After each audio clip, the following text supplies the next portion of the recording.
Hello guys, welcome to Unison's weekly fundamental analysis.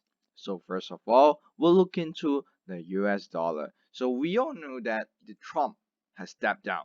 So however, the agencies say the US dollar weakened further after Biden came to power. So what is the reason behind it? On 10th of November, Citi strategists predicted that given Biden's statement reduces the uncertainty of international trade policy, the dollar will weaken further.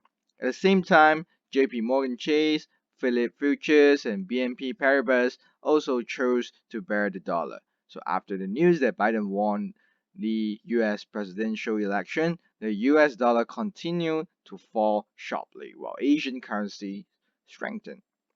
So, Citi's chief investment officer David Bailyn and the strategist Stephen wrote in a report on 9th of November that Biden's victory means that the US will return to a more traditional governance approach, which will lead to a major change in the implementation of foreign policy.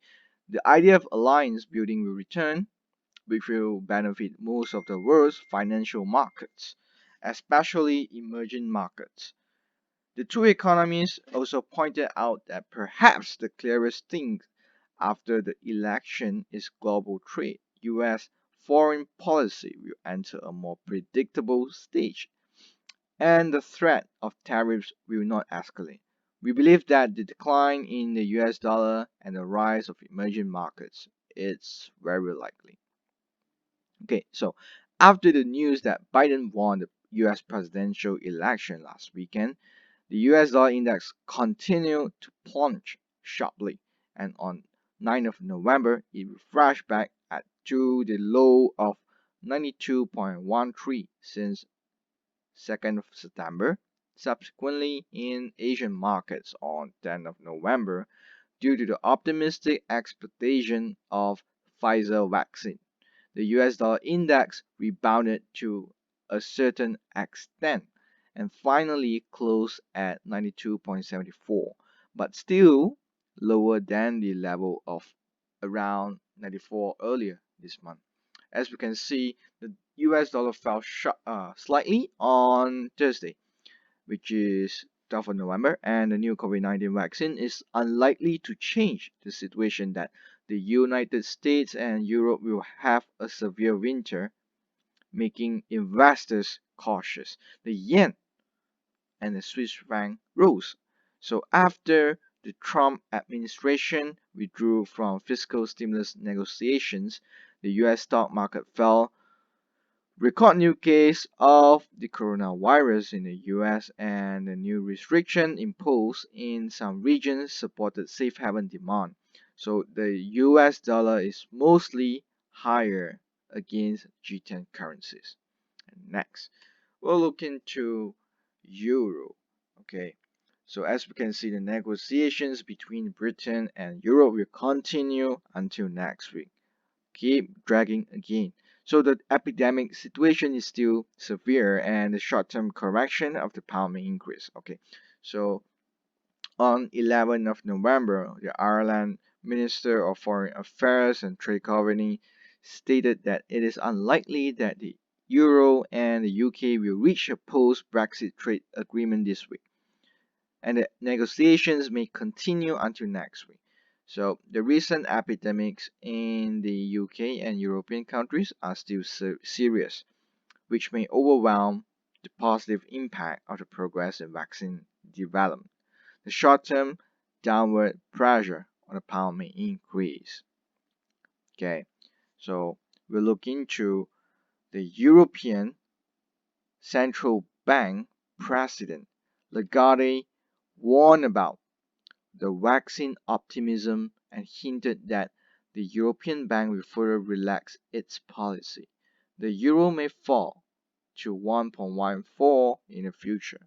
So on 9th of November, Pfizer released high news about vaccines. The new COVID-19 vaccine produces more than 90% effective in preventing infectious diseases. This makes people are more optimistic that the epidemic may end as soon as possible. But on 11th On 11th, as I said, Lagarde warned about the new COVID-19 vaccine will not have an immediate impact on the Eurozone economy, and the road of economic recovery is still unstable. In addition, France and Germany, the two largest European economies, are currently still in lockdown. She said that the European Central Bank may further reduce bank borrowing costs and adjust its asset purchase plans related to the epidemic. Klaas Knot, a member of the European Central Bank Management Committee, did not rule out the possibility of a rate cut in December. Rabobank warned that the upside of the euro is still limited and will continue to trade in 1.16 to 1.20 range during the year. Despite the good news from the vaccine, Draghi also hinted that the eurozone economic recovery may still be bumpy. And for the next week, from November 16 to November 21st, the heavy economic data and risk event prospects, terrorist data strikes, focusing on inflation in multiple countries. Okay, so in the next week, in terms of economic data, China will announce a number of heavy economic data, including the total retail sales of consumers goods in October, China's urban fixed asset investment in October, and so on. So might as well paying attention to the speeches of Fed officials. The focus of the market next week will be some uncertain transactions surrounding the progress of the UK and Euro trade talks, the vaccines, and also the US general election. So friends who enter the market, remember to set your stop loss and be aware. So that's all for today. Thanks for watching.